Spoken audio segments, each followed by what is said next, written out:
اکثر ہمارے ذہنوں میں یہ سوال آتا ہے کہ اگر خنزیر اتنا ناپاک ہے تو پھر اللہ تبارک و تعالیٰ نے اس کو پیدا کیوں کیا؟ کون سی ایسی وجہ ہے کہ خنزیر کو مسلمانوں کے لیے حرام کر دیا گیا ہے؟ ہم نے اپنے بڑوں سے یہ بھی سن رکھا ہے کہ خنزیر کا نام لینا بھی گناہ ہے اور اس سے مسلمان کی زبان ناپاک ہو جاتی ہے۔ کیا واقعی زبان ناپاک ہو جاتی ہے؟ اور 40 دن کے لیے مسلمان سے ایمان دور چلا جاتا ہے، مگر بھی دنیا میں کیوں اس جانور سے بے پناہ پیار کیا جاتا ہے؟ یورپی یونین سور کے گوشت سے بنی اشیاء کو عام کرنے کے لیے کیوں تمام ممالک سے معاہدے کر رہا ہے؟ معزز دوستو، یہی وہ سوالات ہیں جن کو آج کے دور میں جاننا سب مسلمانوں کے لیے ضروری ہو گیا ہے، اور یہ بھی کہ جب حضرت عیسیٰ علیہ السلام نازل ہوں گے تو وہ سور کو کیوں قتل کریں گے؟ ناظرین گرامی، خنزیر وہ واحد جانور ہے کہ جس کو کبھی پسینہ نہیں آتا، جس کی وجہ سے اس کے زہریلے مادے خارج نہیں ہو پاتے، اور یہ عمر کے ساتھ ساتھ اس قدر زہریلا ہو جاتا ہے کہ اس پر جلد کوئی زہر اثر نہیں کرتا۔ یہ سبزی اور گوشت خور جانور ہے، لیکن بھوک لگنے پر دوسرے جانوروں کے ساتھ ساتھ اپنا فضلہ بھی کھا جاتا ہے۔ خنزیر کی پیدائش کا ذکر کرنے سے پہلے اس بات کا ذکر کرنا ضروری ہے کہ اس کو حرام کیوں کیا گیا۔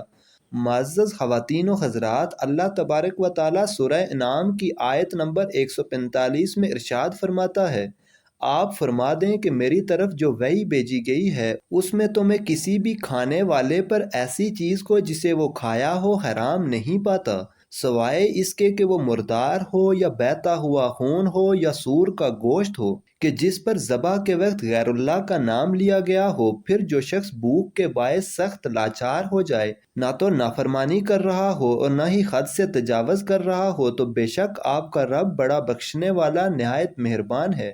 معزز دوستو، اس آیت کے علاوہ سورہ مائدہ کی آیت نمبر 3، سورہ بقرہ کی آیت نمبر 173 اور سورہ نحل کی آیت نمبر 115 میں بھی خنزیر کا گوشت کھانا اللہ تبارک و تعالیٰ نے سختی سے منع کیا ہے۔ حضرت جابر بن عبداللہ رضی اللہ تعالیٰ عنہ سے ترمذی شریف کی حدیث نمبر 1257 میں کچھ اس طرح روایت ہے کہ حضور پاک صلی اللہ علیہ وآلہ وسلم نے ارشاد فرمایا، اللہ عز و جل اور اس کے رسول نے شراب، مردار، خنزیر اور بتوں کی پوجا کو حرام قرار دیا ہے اور ان کی خرید و فروخت کو بھی حرام قرار دیا ہے۔ اب اس سوال کے جواب کی طرف چلتے ہیں کہ خنزیر حرام کیوں کیا گیا۔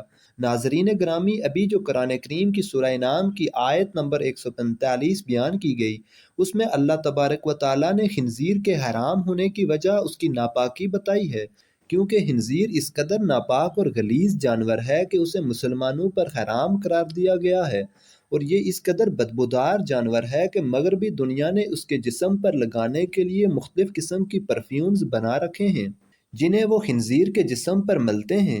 اگر وہ ایسا نہ کریں تو وہ خود بھی اپنے پالتو جانور کے پاس نہیں جا سکتے۔ معزز دوستو، آپ کو اگر کسی خنزیر کے پاس جانے کا اتفاق ہوا ہو تو ہمیں کمنٹ سیکشن میں ضرور بتائیے گا کہ اس سے کس قسم کی بدبو آتی ہے۔ معزز دوستو، خنزیر نجس العین ہے۔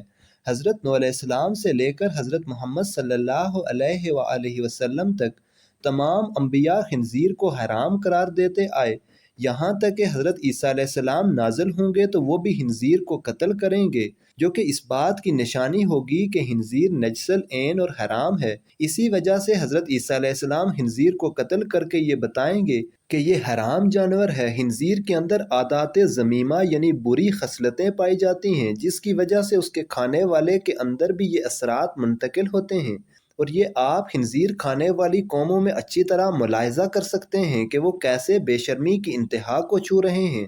معزز دوستو، خنزیر اپنی مادہ کے لیے خود دوسرے نر کو پسند کرتا ہے اور ان کو گھیر کر اپنے مادہ کے پاس آتا ہے اور خود ہی ان دونوں کا ملاپ کرواتا ہے۔ یہ دنیا کا واحد جانور ہے جو کہ ہم جنس پرستی کو بہت پسند کرتا ہے۔ انہی عادات اور خصلتوں کی وجہ سے خنزیر کو قرآن پاک میں ناپاک کہہ کر پکارا گیا ہے، اور یہی وجہ ہے کہ آج خنزیر کو کھانے والوں میں خنزیر کی یہ سب عادتیں عام ہو چکی ہیں۔ اسی لیے قرآن و حدیث میں خنزیر سے کسی قسم کا فائدہ اٹھانے سے منع کیا گیا ہے۔ روایات موجود ہیں کہ یہ کسی بھی نبی کی امت کے لیے حلال نہیں کیا گیا۔ خنزیر کی پیدائش کے متعلق مشہور روایت جس کے راوی حضرت ابن عباس رضی اللہ تعالیٰ عنہ ہیں، روایت کچھ اس طرح ہے کہ حضرت عیسیٰ علیہ السلام کے حواریوں نے حضرت عیسیٰ علیہ السلام سے درخواست کی، آج کوئی مردہ ایسا زندہ کریں کہ جو حضرت نوح علیہ السلام کے زمانے کا ہو اور وہ ہمیں ان کے حالات سے آگاہ کرے۔ چنانچہ حضرت عیسیٰ علیہ السلام نے ایک قبر پر لاٹھی ماری جس میں سے ایک نوجوان زندہ ہو کر بیٹھ گیا۔ وہ شخص کہنے لگا کہ حضرت نوح علیہ السلام کی کشتی کی لمبائی 1200 گز تھی اور چوڑائی 600 گز تھی اور اس کی 3 منزلیں تھیں۔ پہلی منزل پر جانور، دوسری منزل پر انسان اور تیسری منزل پر پرندے تھے۔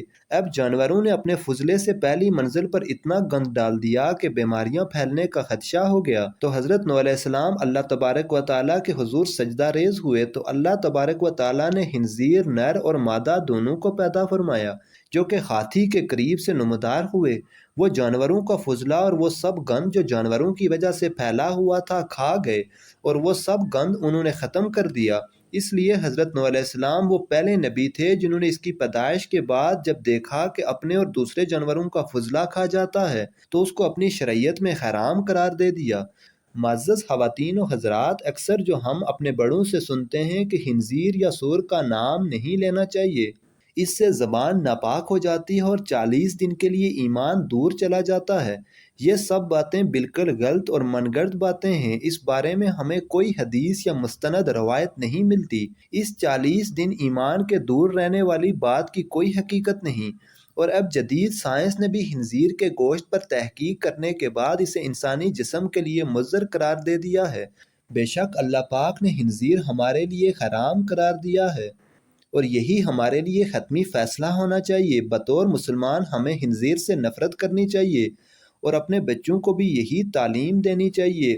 اس کی شکل میں بعض اقوام کا مسخ ہونا بھی ثابت ہے، اور جس جانور کی شکل میں مسخ ہوا ہو وہ خبیث ترین جانور ہوتا ہے۔ آپ ذرا اس بات پر غور کریں کہ حضرت آدم علیہ السلام کو اللہ تبارک و تعالیٰ نے جنت سے نکالا تو اس کی وجہ صرف یہی تھی کہ انہوں نے شیطان کے بہکاوے میں آ کر اللہ تبارک و تعالیٰ کے حرام کردہ درخت کا پھل کھایا تھا۔ ہمیں اس درخت کی حرمت کے متعلق کوئی وجہ معلوم نہیں اور نہ ہی آدم علیہ السلام کو اس درخت سے ممانعت کی وجہ معلوم کرنے کی کوئی ضرورت تھی، بلکہ اللہ تبارک و تعالیٰ کا منع کر دینا ہی ان کے لیے کافی تھا۔ بالکل اسی طرح ہمارے لیے اور دیگر تمام مومنوں کے لیے اتنا ہی کافی ہے کہ اللہ تبارک و تعالیٰ نے خنزیر کو حرام قرار دیا ہے۔